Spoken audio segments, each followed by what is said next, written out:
watching the clock, 10,000 hours go by. I keep putting in work, the tears are filling my eyes. I swear I've never been tested like this, but this is mine. It's not a matter of chance, just a matter of time. Never look back.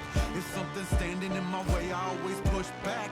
If something seemed impossible, I never took that. Nah, cause now I know better. Can't stop, won't stop, I won't quit ever. The farthest won't take me, the highest fall it won't break me. The blood and sweat is what made me. I'ma get mine, just a matter of time.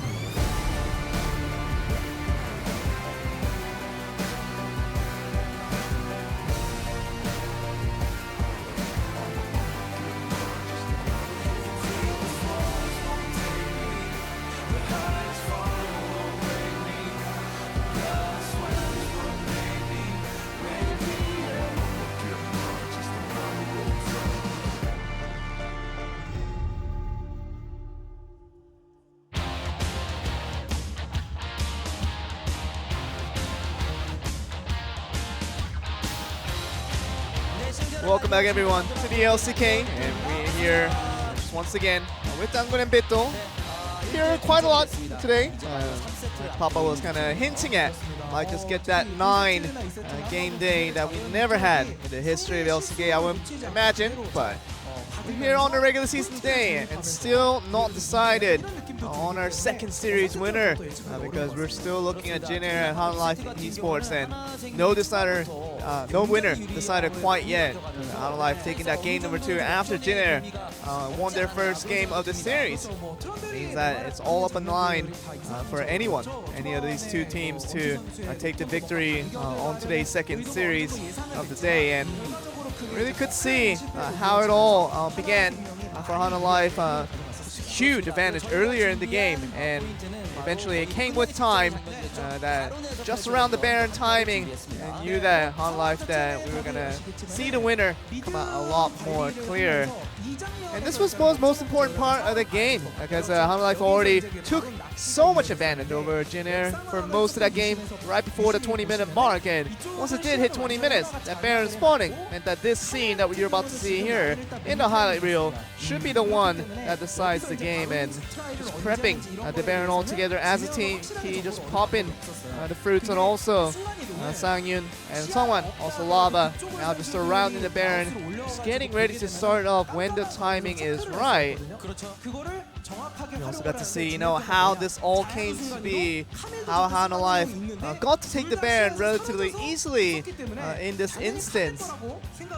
We'll see how this all began. And just looking at it right here, feels like it's just invisible to the tracks of Jin Air where exactly Camille is going to be at, and this is exactly how we all came to see this Baron being taken.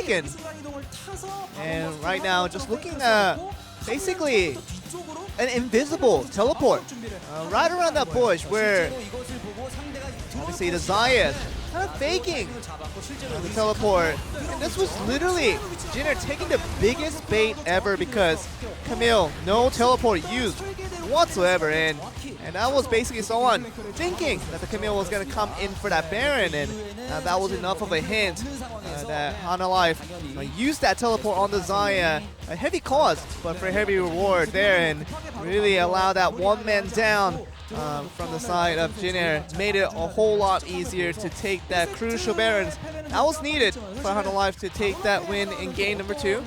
Of course, other than the Baron, we knew that the advantage being taken by Hanwha was the most important thing that happened pre-20 minutes. It meant that it was a matter of time where Hanwha took that advantage, and to get the win there, really just taking that bait was Jin Air, obviously. That did lose the game in the end. Of course, that wasn't the biggest thing they did to contribute to that loss, but let's look at what the fans had to say about that game.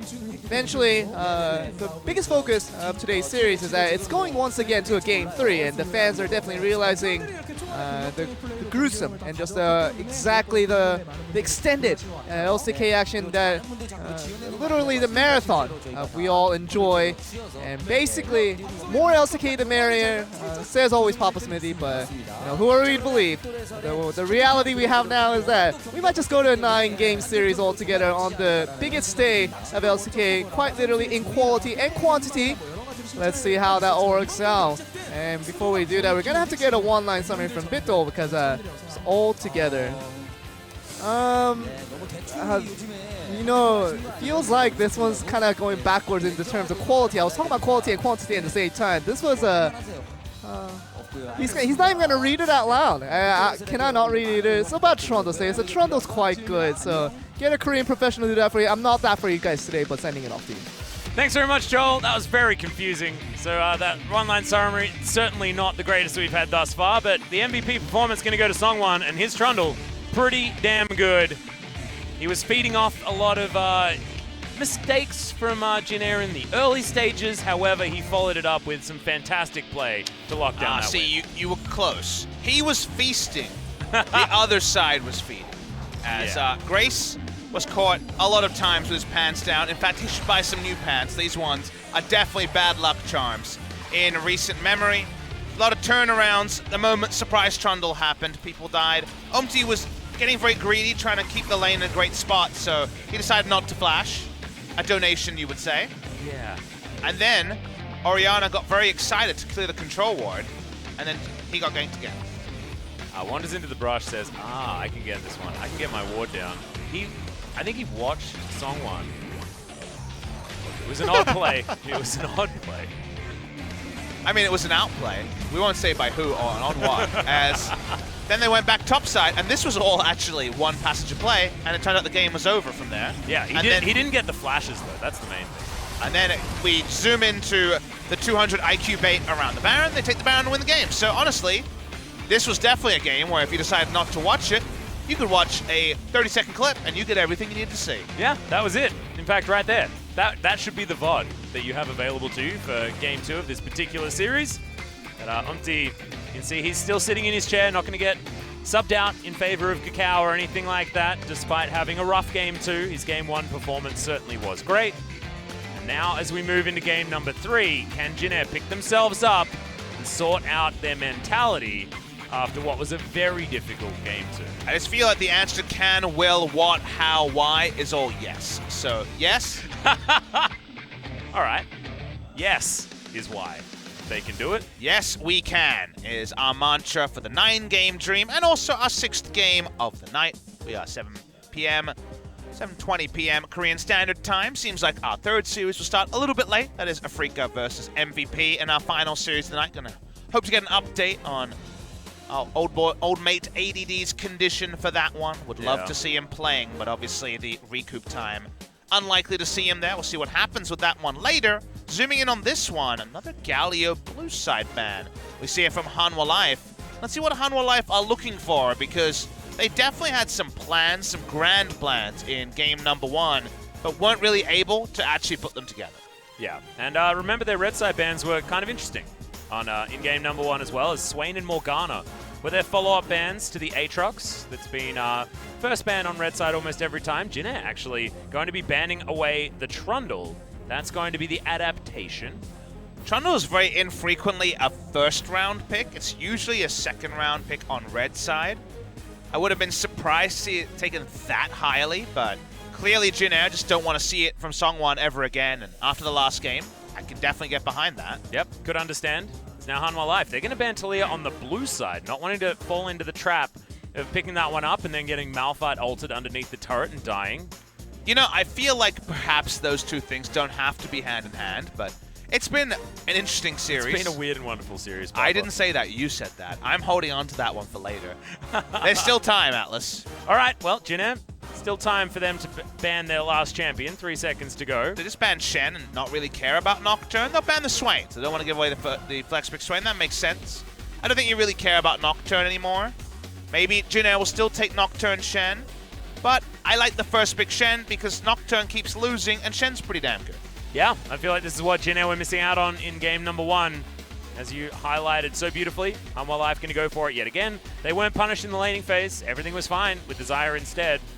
Jinair could just lock in Xayah Rakan right now if they wanted to, but I'd be a bigger fan of that than this. Nocturne X. Yeah. You could take Nocturne Xayah. You could, and then it'd be difficult to pick Rakan unless you do some weird funnel.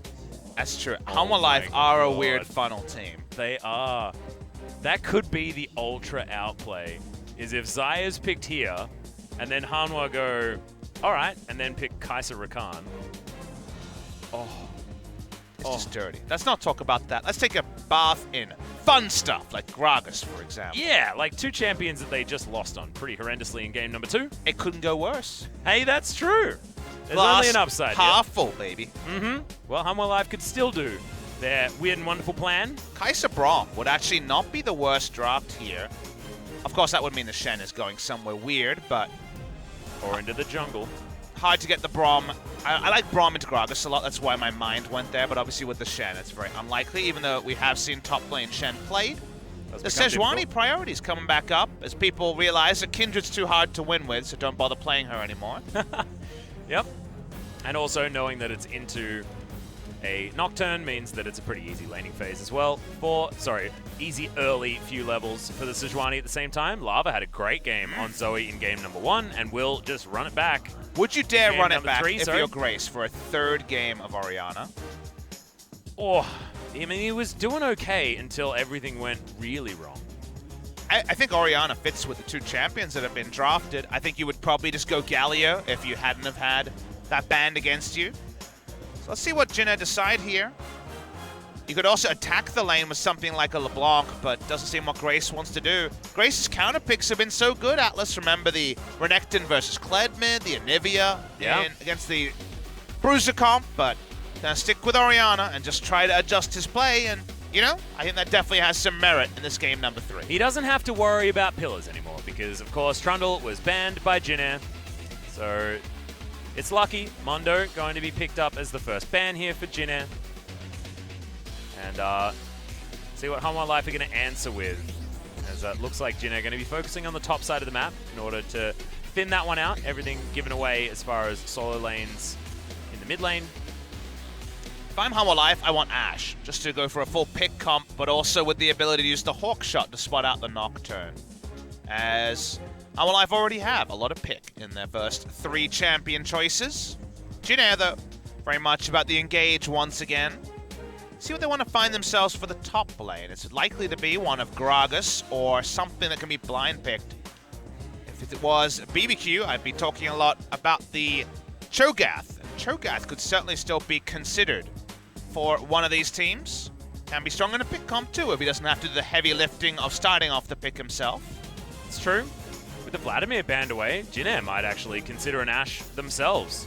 Pick that one away from Hanwha Life and move Teddy onto more of a traditional carry. Oh, God. This That'd would be certainly nice. be throwing a gauntlet. It is Teddy, who has been playing precious little marksman recently. This Kennen is a bit of a flex pick, likely to be so ones pick. They're either going to have to pick a marksman or blind pick their top lane. They're going to blind pick the Kennen. Not too many picks into Kennen that win the lane super hard outside of the Jace. Sungin once again going to flash us the Heimerdinger, which is one way of getting a Shen through a laning phase, to have a champion that's happy to lane 1v2 basically. But the Ezreal is available this time around. And he wants to get away from Wombo, so why not opt out with the Ezreal? Last pick here is going to be the pick into the Kennen. Against these strong laners, you can always roll the dice on the Camille. Very go big or go home choice. Certainly not going to be super tanky apart from Songwon in the jungle. Don't know whether we can guarantee him getting as fed as he was in game number 2. So Hanwha Life Esports again wanting to pick for as powerful laning phase as they can possibly get. And the Camille also holds Kai'Sa accountable if it ends up being a last pick Kai'Sa. That's of true. course, can't dodge out of it. Maybe you just go for Wow. lane strength. There's a lot of Caitlyn and Korean solo queue right now, and there's been a couple of games in the LCK as well. Hasn't really impressed too much, and instead, we go the opposite of Caitlyn. It might be a lane dominant champion, but it's the Mordekaiser. The range has been constricted quite a damn lot. And this is the duo that they played very, very recently. They went for this duo against, I believe it was MVP, and their 2-1 victory was the bot lane Gragas and Mordekaiser. The Bruise Bros under a different guise. They're ready to roll. Yeah, I actually love this. Combination on the bottom side of the map, so much CC and repositioning to come in from Nova, so much added agency with the W on top of him. extra damage, extra healing. Jin Air have a lot of tools now on the bottom side of the map and so on. If he is going to go the press the attack variant of the cannon, they have still some consistent damage in some fights if they do come down. Plus, they've still got the Wombo of old with the paranoia into the shockwave. So Jin Air certainly setting themselves up once again, but Hanwha Live Esports, pretty good up and down composition, regular, standard, understandable, and they could just snowball the early game again. Another thing that's understandable is a Mordekaiser Comp's win condition. We know all about snowballing your Drakes on the bot side, so we'll see if Nocturne will pay the majority of his attention bot side to allow the Mordekaiser and Gragas to overextend. We've seen teams try the turret dive, try the aggressive play against the Mordekaiser, and if it's turned on you, you usually lose quite a lot. So the navigation of a Mordekaiser laning phase is something a lot of teams have failed against. Imagine we're going to see Jin Air really snowball this game home, or otherwise be snowballed on. Exactly. We'll see whether Hanwha Live can actually follow up from their Game 2 win, whether Songwon is going to once again become massive. Let's find out as we hit game number 3.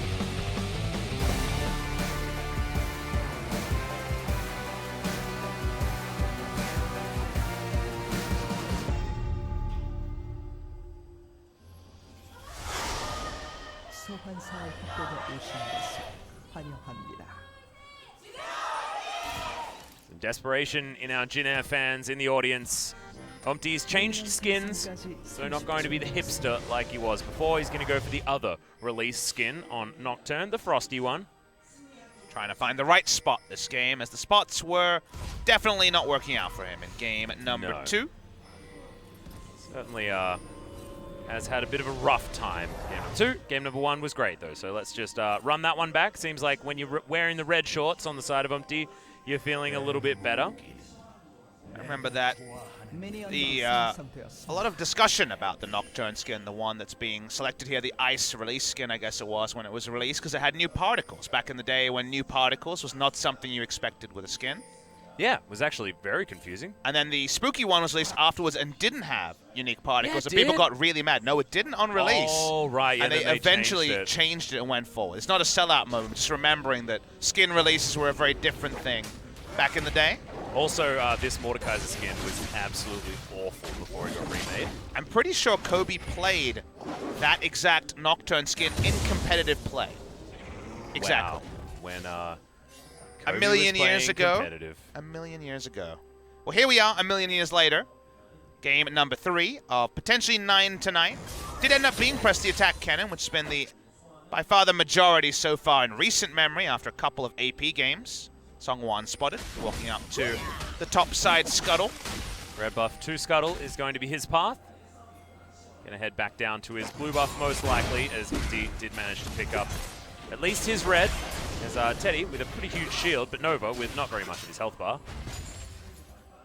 Songhyun and Key will have a rough time in this laning phase, given the fact that Shen is pretty much a no-one, and that's just an Ezreal laning against a Mordekaiser and a Gragas. Good thing about Shen, though, is once you hit level 2 or 3 here in the bot side, Shen actually is really strong against the double bruiser lanes. Against the double melees can actually influence it quite a lot. Taunt gets a lot of value. The dodge field for melee champions gets a lot of value. So there is the potential to really punish. Teddy went smite, we should mention. Oh, wow. Thus is ducking in and out. So he is going to use the ability to get some more camps here, and the Gromp will probably be his for the majority of the game. Also, Rift Scuttles on the bottom side of the map, unless Umti's going to be there in time like he was for the first one. You don't even need your jungler to take the Drake as well. Exactly, that's the huge thing. Also, they had a bit of trouble locking down the Baron in game number 1. If you remember, loitering for 20 minutes was the thing that they were doing, as Soan's going to get ganked on the top side, has to use the flash, the stun comes down, as Linderung was considering a dive, and then considers against it. Actually really tricky to get the flash out of a cannon, so well done. Getting the summoner there is not trivial as bot lane. Well, Key's going to be left on his own on the bottom side. The taunt not going to land there as Teddy picked up turret aggro first and takes way too much damage. A dive at level 4 is difficult. Thought it was a visual bug. So many abilities didn't hit in a row. Yeah. Once again, Soan actually going to spot Songwon here, which is always a little bit of a worry. Gets the stun onto Miss Piggy. Of course, press the attack procs as well, but not going to be enough damage to take him down. And a lot of inaction happen in very flashy ways, and Umti just says, whatever, I'm taking my blue. And he does so. So uses the last of his mana in order to do it. Thankfully, not going to get 3 buffed this game.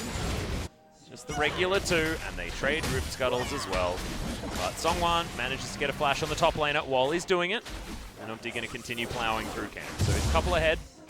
But that ain't anything to worry about here for Jin Air fans. What Teddy's showing is a variant on what SMLZ was doing at Rift Rivals with the Smite bot lane Karthus.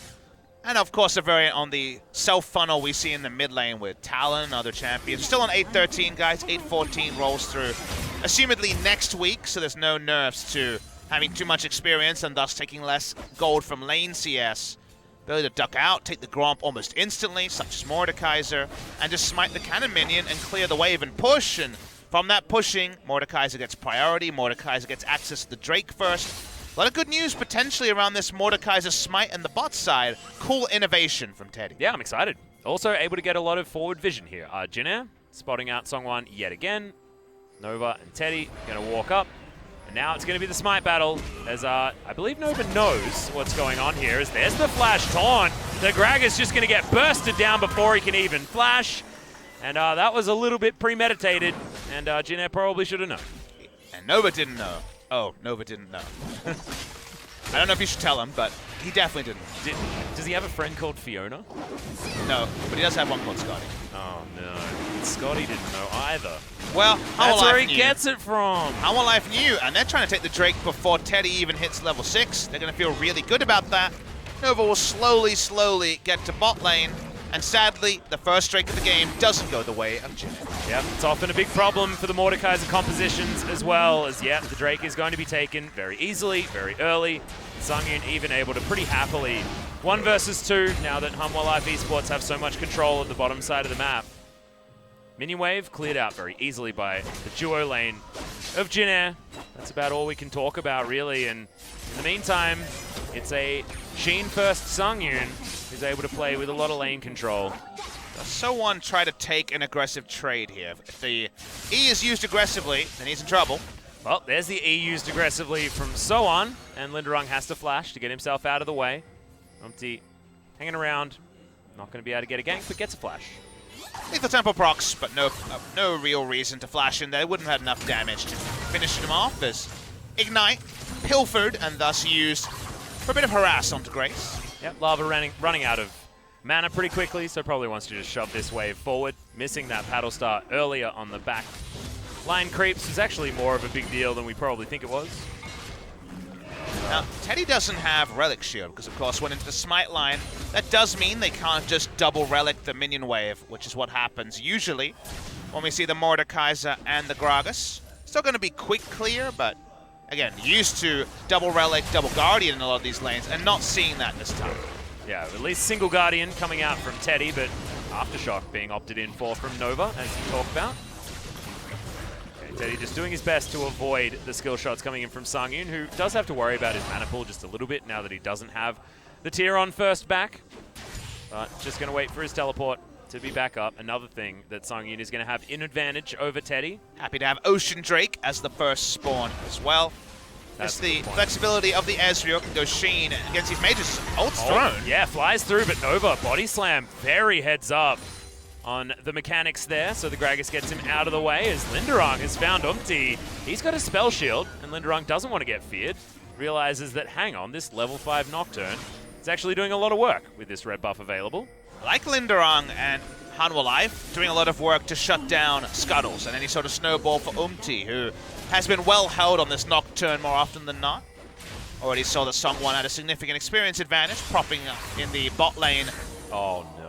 And speaking of an advantage and experience, further experience stolen away by Lava. Yep, and clears out the mid wave very easily. The back timing was decent from Grace though, so he was going to be able to head back to that lane, grab all of that farm. Consider when Umpty's going to hit level 6. I believe he will off the Big Wolf, but look at the timer here. 8 minutes 31 is when he hit 6. Now, he did have his bot laner stealing away his Gromp, so there was at least some experience that wasn't available to him. But when the enemy team does a number on you, and when Hanwha Life sees, hey, he's not going to be getting all his camps, clearly the Mordekaiser is taking some with the bot lane smite. If you also work hard and deny the Scuttles and invade and take his camps, there's just a finite amount of experience for the Nocturne to pick up. And you can see that is to his detriment. Now wanting to utilize the paranoia somewhere. Songwon also with a few ideas of his own. Thankfully there's a lane ward here for So1, so he should be able to spot this one out unless the Sejuani doesn't move out of that brush. Two-shot barrage avoided by the bottom lane of Jin Air. You can see So1 without any vision of where Songwon is, but he's playing very respectfully as this wave moves forward. Songwon doesn't have ult just yet. Well, there it is, the flash immediately. A lot of respect from So1. He had a feeling that there was someone in that brush, and once again, as the flash comes up, it goes back down.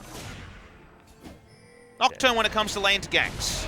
Bot lane is probably the one that offers him the most chance with the Gragas cask. Mid lane, gank for an Orianna this early is not going to work against Zoe. Lind around with flash down is a possibility, but he's tried it a couple of times. Another jungle battle.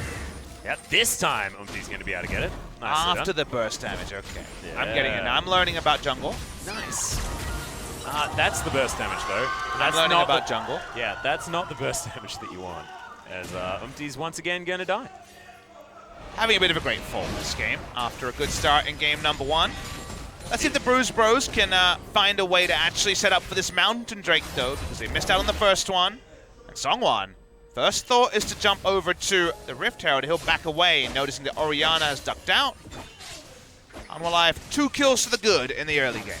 But Grace hasn't died just yet, so still going to be continuing to farm pretty happily here in the mid lane. In fact, him and Lava are doing a very good job keeping minion waves sorted out, as Teddy just going to keep himself healthy with that W. And the Mordekaiser Gragas is going to be okay. It is a quite considerable lead for Teddy as he's been shoving minion wave after minion wave into the turret. Someone only has a Vamp Scepter. Sorry, So1 only has a Vamp Scepter, so turret diving is very possible. Well, Hextech Ultimatum is going to come down, slicing Maelstrom to get some stuns here as Linderung has to be careful, but calculated. He's going to be down to sub 100 health, but still survives, and they're looking for another one. Paranoia not going to be able to get it there, Umti, as that seems like a tilt play to me, but we'll save the turret for now. Stopwatch is up. That's something he didn't factor in. Thought it was a free kill. No free kill. Loses his flash and his ultimate. Teddy and Nova used the time to push up in the bot lane, so at least time was wasted. Okay. Whoa, yeah, flash to come in here as the ultimate and the ignite down. Teddy flashes over, but Lava is going to be in here and just pops the Mord instantly. Stopwatches once again utilized, and Hanwha Life Esports are making Jin Air look silly. Lava, he wants more as Nova's taking a lot of damage. The Paddle Star, this one will kill him. Nice dodge, but not nice enough. Another stopwatch, but where are you going to go, Nova? The answer is nowhere. Or the Death Chamber. You can definitely tell what brand the stopwatch is on both sides. Rolexes for the side of Hanwha Life, and sadly, it's Lolex for the side of Jin Air. It's the off-brand version, unfortunately. Oh, no. Not being able to use it just well. They got it from a street vendor who looked a bit unscrupulous, and it seems like Jin Air are once again getting snowballed on in game number 3. Yep, those sundials are not what you want to use, Jin Air. And you're right, the Rolexes, much like the really super cool bus that Hanwha Life Esports has, been giving them the right stuff, as So1 at least now with most of his Blade of the Ruin King will be able to get some work done, but earlier on with just the Vamp Scepter, things were looking real bad. Jin Air, is this the same situation as it was in game number 2 though, Papa? Do they have, is it the same situation? Is it even worse, given the fact that now this is a Mordekaiser comp? I would tend to think it is at least slightly worse. The Mordekaiser comp hasn't completely gone off the rails. The Mordekaiser has a CS lead. They're pushing the bot side. They can get some Drakes. Maybe they can cause some map pressure. But unfortunately, they've been well out-dueled in the last couple of minutes. A lot of summoners are on cooldown, and they're not able to control that bot side. Despite investing 3 control wards, they can't take the second Drake of the game. Nope. And Umti, he's going to be top side of the map. Will have his paranoia by the time he makes it towards bottom side. But if Hanwha Life Esports are going to start this one up right now, there's not going to be a lot of opportunity for Umti to get here in time. Also, doesn't have his flash available. It's 5-0 in kills. It's close to a 4,000 gold lead. In fact, it's almost more than a 4,000 gold lead here. Hanwha Life just clear out all of that vision that Jin Air invested in. And now looking to try and take down Grace in the mid lane. Immediately cleanses, holds onto the flash. That is huge news for the Jin Air mid laner. Use just the shorter cooldown summoner instead of the flash. Rico Zoe walking up. Teddy loses his Iron Man shield through all this. Some poke from Sangyun. So hard for them to control an area because if it's an even numbers situation, They're an item completion behind the enemy team in many ways. Very hard to fight here. Experience also on the side of Hanwha Life. Umti doesn't want a face check. Well, he is going to. Dustbringer will give him the extra movement speed to make it away from the Sejuani. Sangyun pushes another minion wave forward. Teddy will have to answer that. And that will give priority over to Hanwha once again to clear out whichever minions that they want to. Sorry, whichever wards that they want to. And the Dragon going to be the next option here. So the Dragon monopoly continues for Hanwha Life, and that is bad news for the Mordekaiser column. Definitely is Atlas. Second Drake rolls down. Linderung has had a great laning phase. We've been able to overextend because Sungwon has made a couple of his topside to allow the Camille versus ranged laner to work. In case you guys are wondering, so we're seeing a bit more Camille top recently and not into Mundo, which is a match the Camille was initially struggling on. Again, Camille jungle seen as a situational counter to a Kindred jungle if you can play aggressively. And it's the same in top lane if it's a Kennen, if it's a Jace. If Camille can always hook shot forward and take instant damage trades with a Sheen, you're going to win the lane. If the Camille gets snowballed on, she cannot put up that sort of a defense and the lane doesn't work. So if you can play aggressively, you're empowered by your jungler and your comp, you can actually win lanes that are very tricky for most melee champions. Yeah, this time around it's been pretty easy. Linderung just casually hanging out up here after that dive netted kill number 2, I believe, to Songwon. Actually, no, that was first blood. He was kill number 2.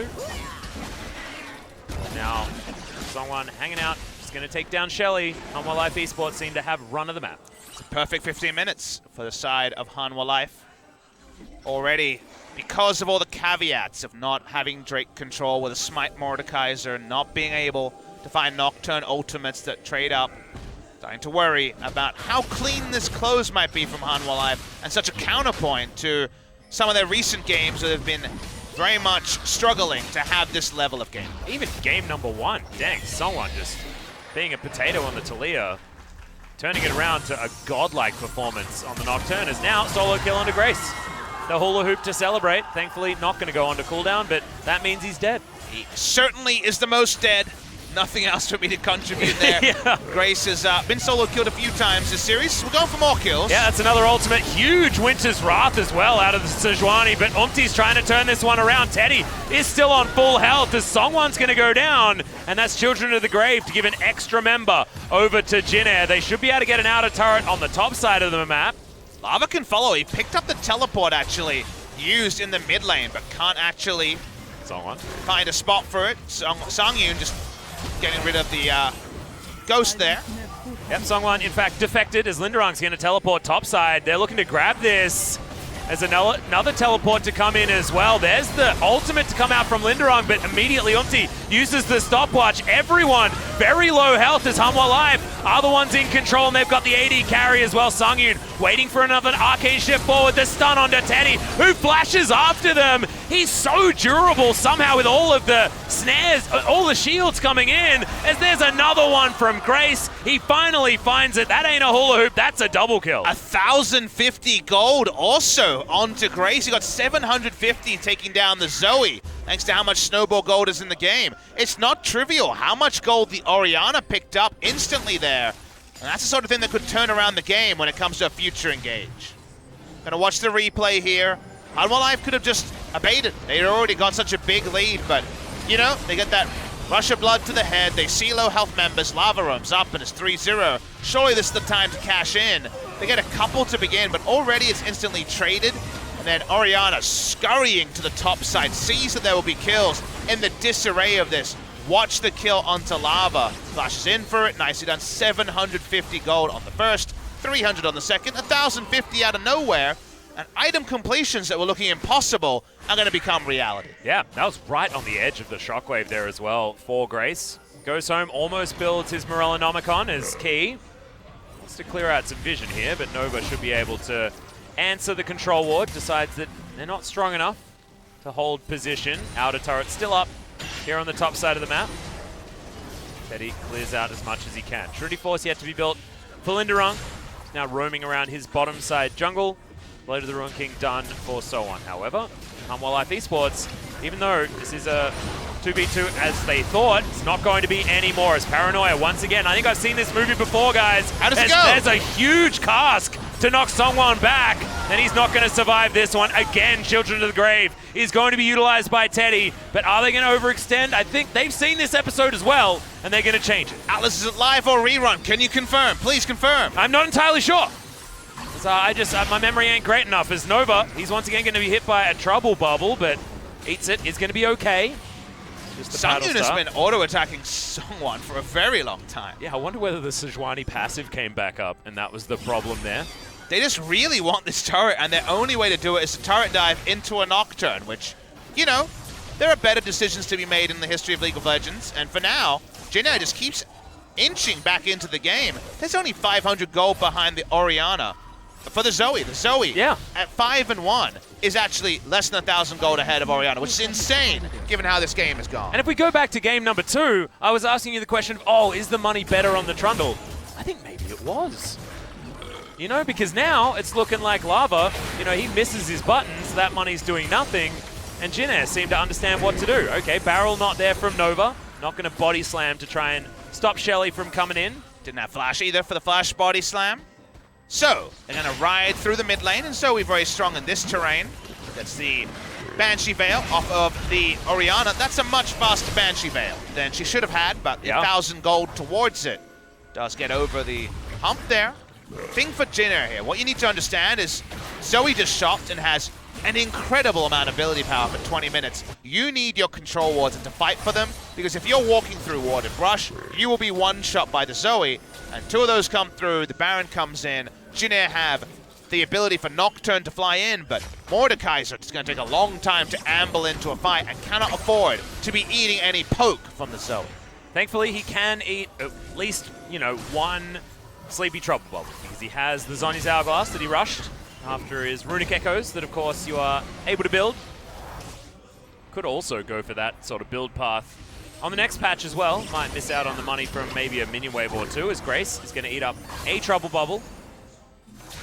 Jin'e, they want to get a dragon. This is what this comp's supposed to do. It's Ocean and Mountain that were picked up already by Hanwha, and Jin'e would have the opportunity of getting this Infernal if they can lock it down with their double smite. They don't know where Linderung is. Hanwha Life pushing up Vision as well, trying to make them as accountable as possible. And by them, we mean Jin'e GreenWings. They start the Drake. That Scuttle Vision is going to run out, and of course, doesn't tell them the health bar of the Infernal. Yep, and Teddy, he's moving towards the top side of the map, so they're going to give up another one. This Infernal will go down very quickly. Some reserved play, but I don't know whether Jin'e needed to give that one up. I think they do, because the alternative is that you know they have forward vision, and you walk into a Trouble Bubble or a Camille, and you just die. So they didn't really have a way to get to the Drake without taking too much damage, and will pull away. I agree, like, do they have the ability to get through this game giving up all the Drakes? Maybe the answer is no, but I don't think giving kills to Hanwha Life is the solution there either. So they choose this time to raise the white flag. Yep, and it is going to mean that Teddy gets to push a big minion wave into the top side. Sangyun is going to be there in time to pick up the whole wave, though. Not able to get some meaningful turret damage, down to below half health, but I mean, what would the alternative be? Not a whole lot of difference. Double tier being picked up already by Sangyun, has that first transformation, now going for the Seraph's Embrace, as Ezreal going to be doing a hell of a lot of damage. Teddy slowing down on a bit of damage here. Ninja Tabi and also the Spectre's Cowl picked up to understand that otherwise the chances of him being poked out before he gets to the fight are very high. Yep, they're respectful in the build, but low on the damage. Does have a lot of damage dealers on his side, so maybe can afford to be a bit more of a tank. Getting that first victim. That first Children of the Grave victim, so important for the Mordekaiser, and maybe that'll be enough for them to turn the tides of a fight. Being utilized twice, doesn't know about this. Yep, we'll see whether Slicing Maelstrom is going to be enough. That ultimate just going to be interrupted completely. The fear comes in, Linderung is going to die, and unfortunately nothing worked out for the Camille. Nice play from the side of Jin'e, not worried about Hanwha Life turning onto a Baron just yet. 23 minutes into the game. A random sampler of Drake's not going to be enough for the Baron. Starts, they get a freebie, but look at this. In spite of all that, Hanwha Life are going to walk onto the pit. Nothing creative this time, no teleport, but they are starting the Baron. Yep, immediately it is going to be spotted out by the Scrying Orb. so on. His teleport is available.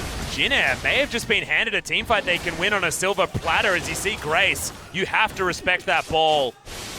They do. Hanwha Life are going to get out of the way. That was an opportunistic Baron, but a good idea to turn off. One of those things where you might say, but, okay, Hanwha Life has a marksman. They could actually do the Baron. They've got a Mountain Drake and Inferno, and you're right about that.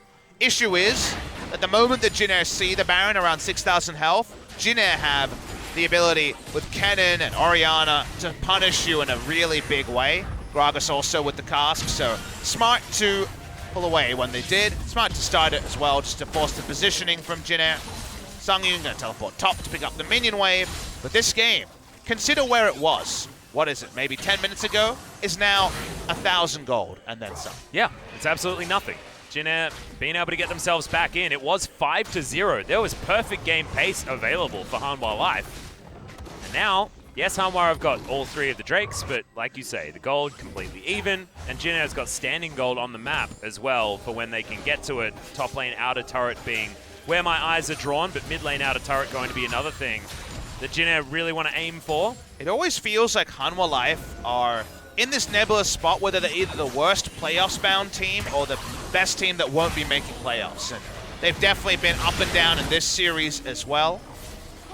They're pushing through mid lane with just Linderon, but there's pincers from every side coming here. Who's ganking who? Yeah, exactly. Umti's just saying, please, where's the fight going to actually start? Is okay, Key's going to be the one to face check immediately, flashes to get himself out of the way.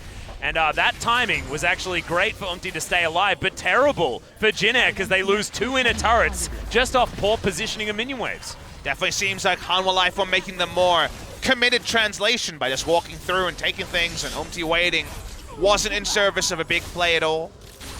Map's getting longer and longer, Atlas. 2 turrets in the mid lane, 2 turrets in the top lane.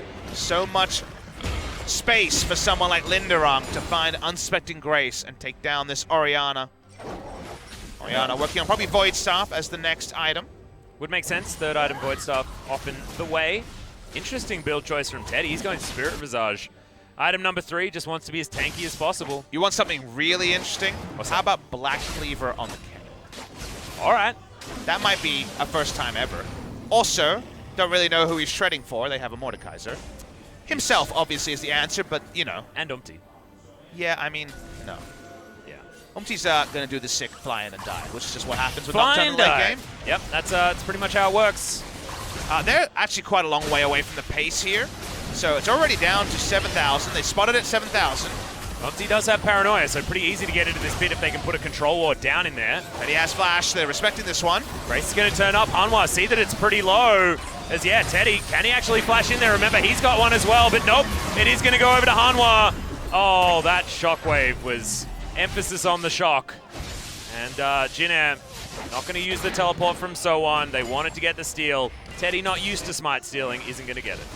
Ability to get over the pit. Didn't want to flash early. Couldn't flash the almost point-blank Sejuani ultimate, so they don't get a smite into the pit. Nova doesn't have Ultimate Spellbook, so isn't able to switch over to a smite of his own. This will repel the side lanes, allow Hanwha Life to push forward. Again, not a game breaker still. Still not going to be a 5,000 gold lead in this game, but a good moment for Hanwha Life. Yeah, 4,000, pretty close. We'll see. There's only 1 inner turret remaining. Remember, it's 5-1. If Jin Air get any sort of momentum on these structures, the gold lead's going to swing over to them very quickly. Jin Air just need a way in. They need an opportunity. And if it's going to be Hanwha now spending Baron buff time on this Infernal Drake, could actually be huge news because that means it's not used sieging this inner turret bottom side or the inhibitor turrets top of it. I believe we have a competitive first of Spirit Visage Mordekaiser and Black Cleaver Kennen in the same game. Yeah. On the same team, no less. I mean, I feel like it's a lot of conditions, but still, I think it would be the first time that has happened. Whenever it's a first, call it out, embrace it. That's happening in this game. Doesn't mean their damage isn't super high and they are behind in gold. They're gonna give up the Infernal. The Mordekaiser with Smite wasn't meant to lose 4 Drakes, but that's just how the game has gone. Yeah. And a lot of control once again from Songwan, who's been an absolute hero in the last 1 and 2 games. Paranoia going to come in here as Grace looking for a shockwave target. But Paranoia is just going to be invested and not actually acted upon, as Linderung did have a decent flank. It's a pincer move here from Jin Air as Linderung moves bottom side yet again. Nova and Umti not going to try and get in, and now the Paranoia is down.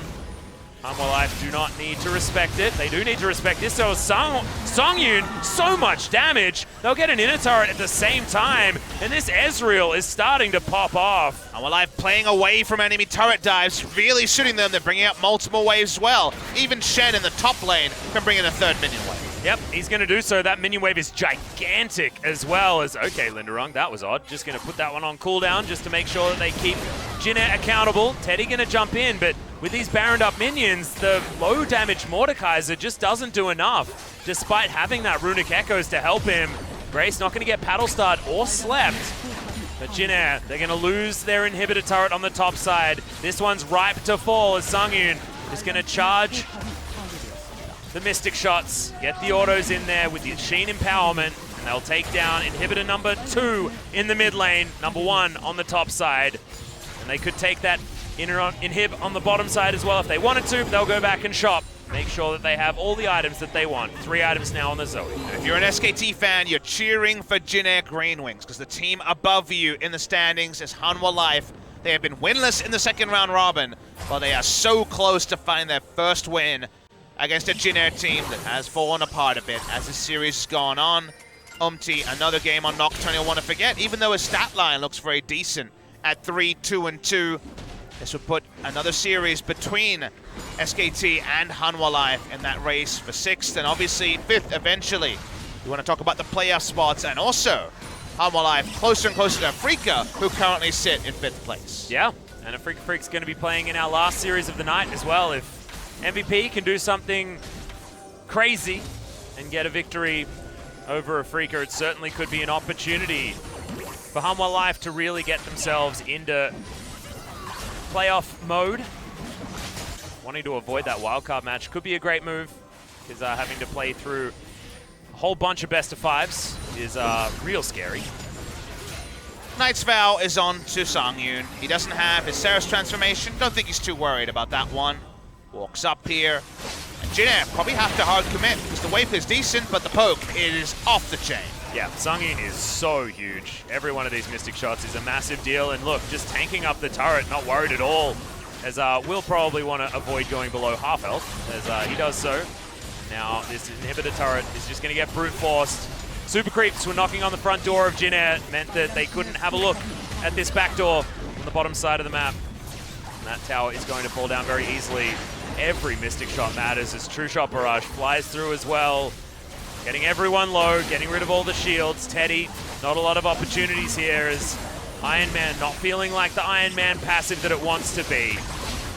Nexus turret's now under fire. Oh, Nova taking a big amount of damage as Umti wants that last fight as lava just instantly explodes. They trade it for the Nocturne, but maybe this is an opportunity. Grace has to flash his way out. Shockwave defensively on one target as now Nova gonna get dealt with. Songwon, he's done his job, but Teddy does manage to get the Children of the Grave.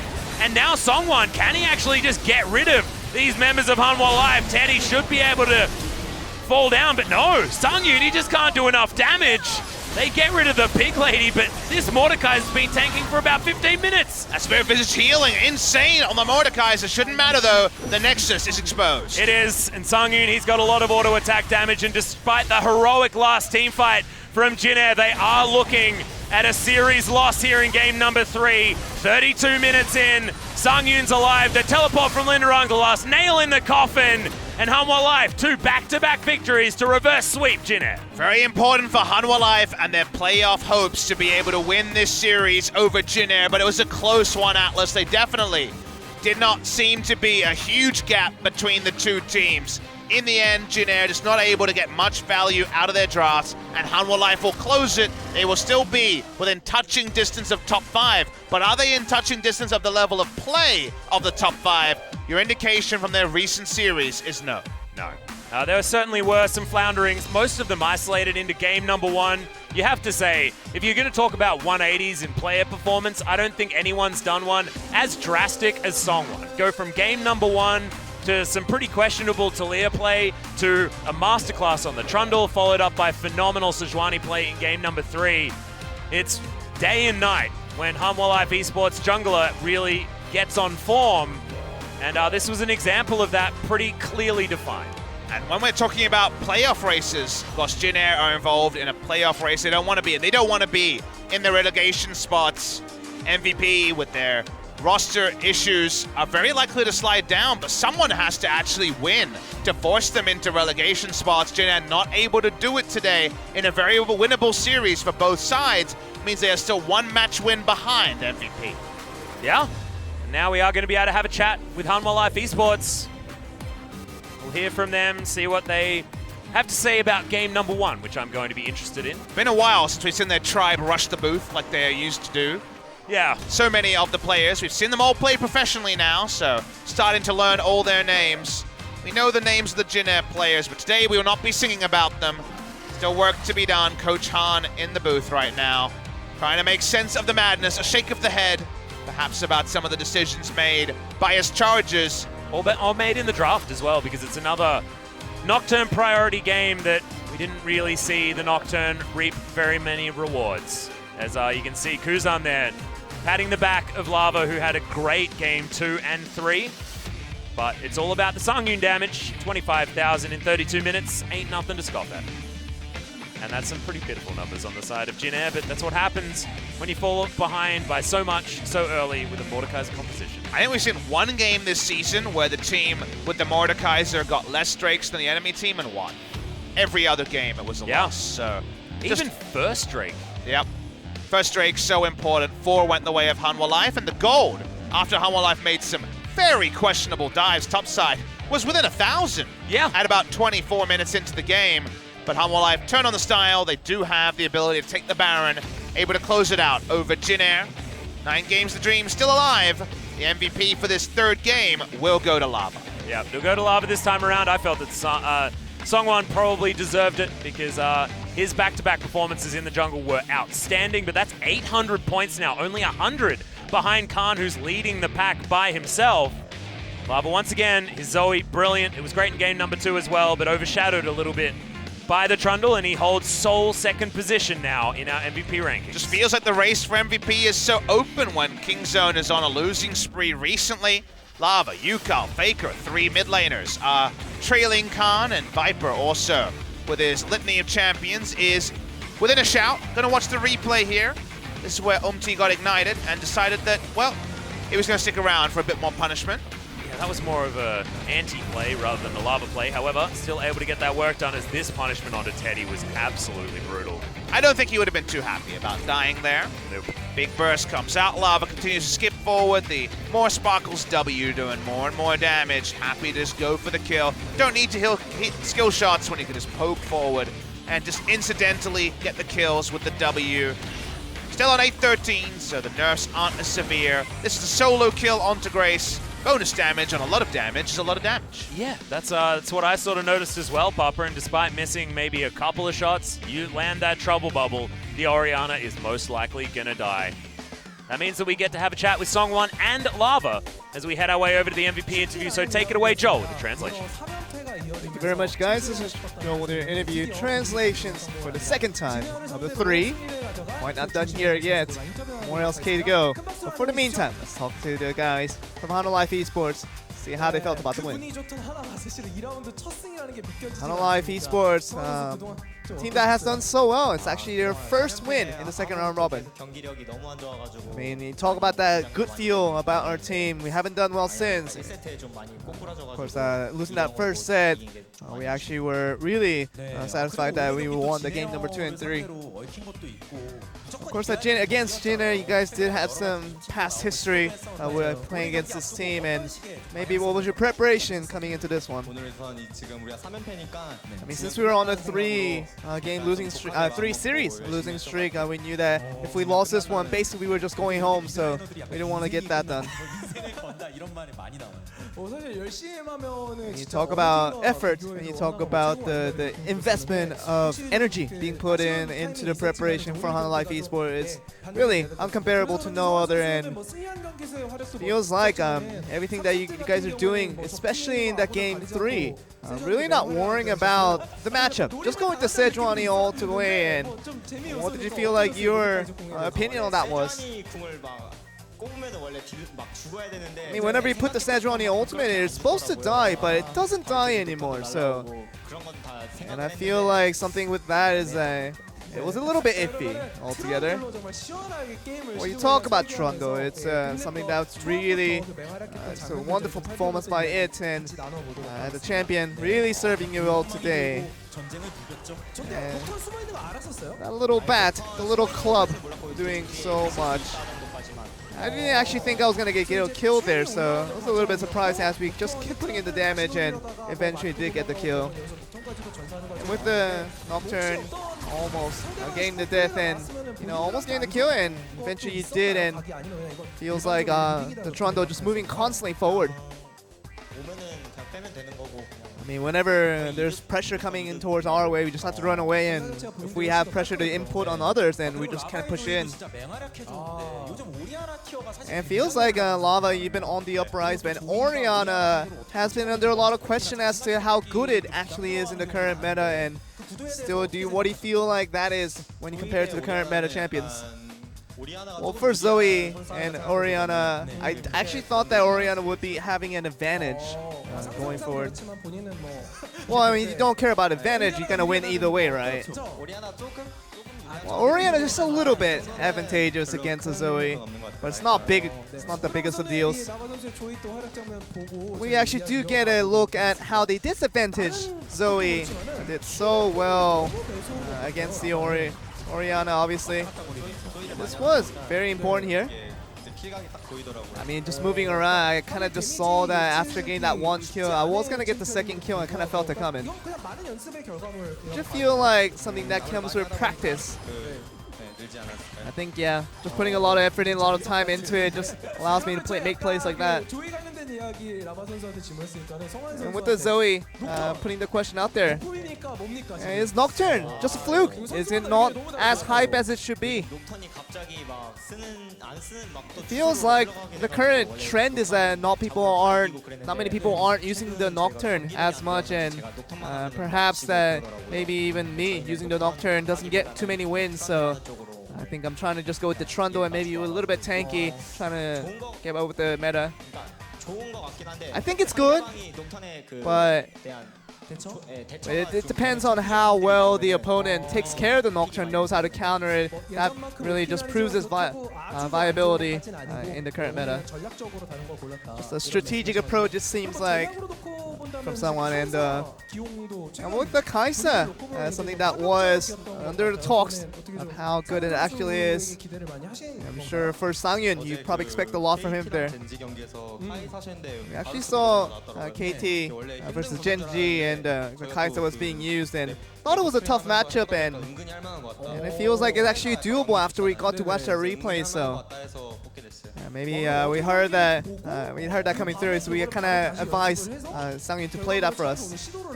And it feels like based off of yesterday's matchup, you guys decided to play it today, but something that was significant for you guys today in that game too, with that Baron, just going with that sudden just Baron take, and really was an amazing play that came through. What was the thought process when you came up with that?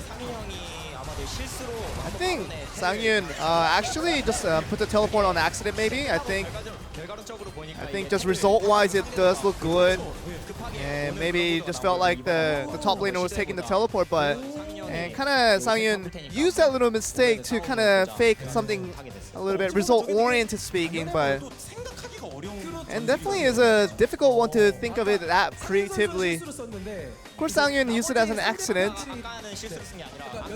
No, well, the most recent one wasn't an accident, but I feel like the accident that came way before, he tried to reiterate that into that play the second time around. And something that can be used as a creative wit, we might just be able to see it again from another teleport user. When we talk about secret plays, that is something that constantly surprises us from Hanwha Life Esports so far. Do you have anything left? Well, Heimerdinger is something that we just always talk about, and it's really popular in the West.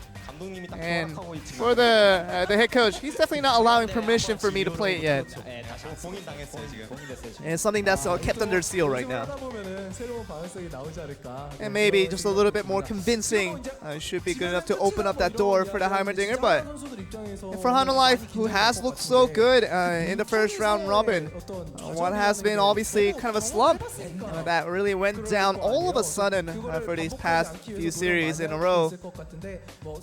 And maybe you want to say something about that, Salwan? Of course, it's good to be consistent, and we try to practice as much as we can, and trying to provide that as a result is what we're trying to do. Lava, and I know that the weather being so hot and so just warm outside, I want to say anything to the fans who came out through this heat to get here.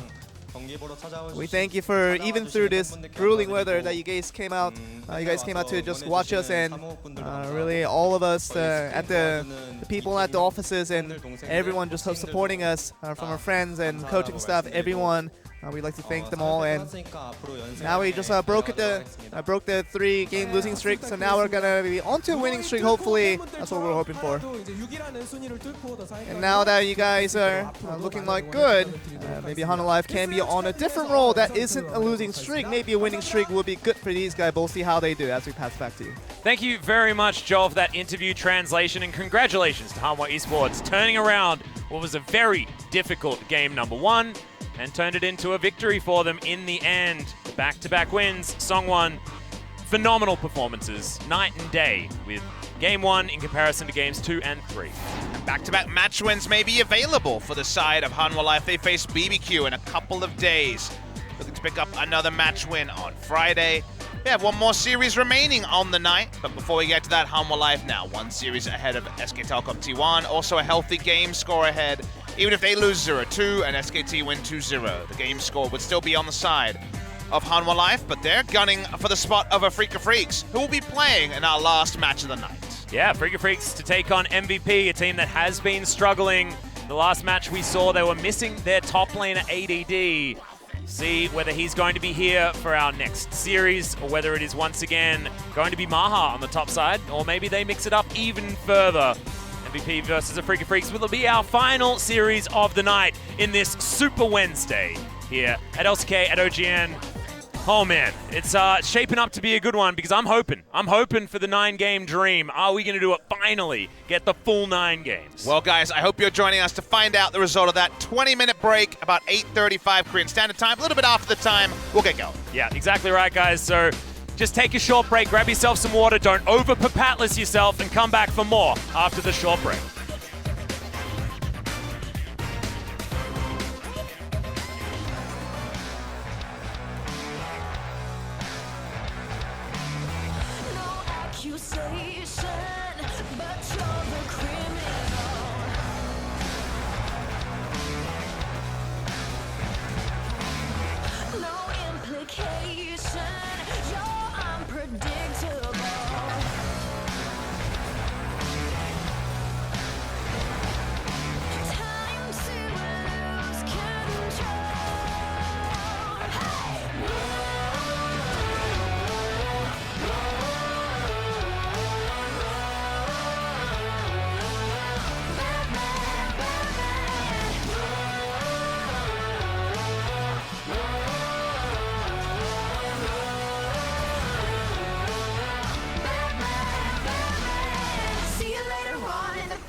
Coming up next,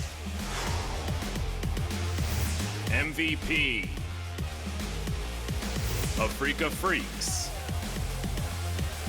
2018 League of Legends Champions Korea Summer Split.